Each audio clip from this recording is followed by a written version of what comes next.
தூத்துக்குடி மாவட்டம் மீளவிட்டான் கிராமத்தில் mini tidal பூங்காவை திறந்து வைத்த பின்பு பொதுமக்களை முதலமைச்சர் மு.க.ஸ்டாலின் சந்தித்து வருகிறார். அந்த காட்சிகளை பார்க்கலாம்.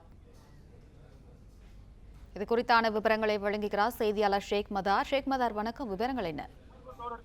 வணக்கம். தென் மாவட்ட இளைஞர்கள் வேலைவாய்ப்பு உருவாக்கும் வகையில் தூத்துக்குடி திருச்செந்தூர் சாலையில் சுமார் 32,50,00,000 ரூபாய் மதிப்பீட்டில் 63,000 சதுர அடி பரப்பில் 4 தளங்களுடன் கட்டி முடிக்கப்பட்ட மினி டைட்டில் பார்க்கை தமிழக முதல்வர் மு.க.ஸ்டாலின் திறந்து வைத்தார். இதைத் தொடர்ந்து டைட்டில் பார்க்கில் உள்ள சிறப்பு அம்சங்கள் குறித்து அவரிடம் விளக்கப்பட்டது.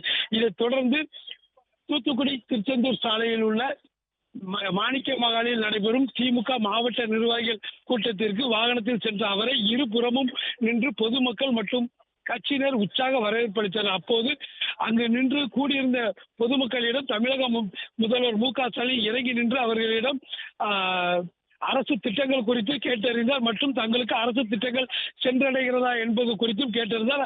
அவர்கள் முதல்வருக்கு உற்சாகமாக வரவேற்பளித்தனர். மேலும் சால்வை வழங்கியும் அவர்களுக்கு வரவேற்பளித்த அவர்கள் உப்பள தொழிலாளர்களையும் தமிழக முதல்வர் மு.க.ஸ்டாலின் சந்தித்து வருகிறார்.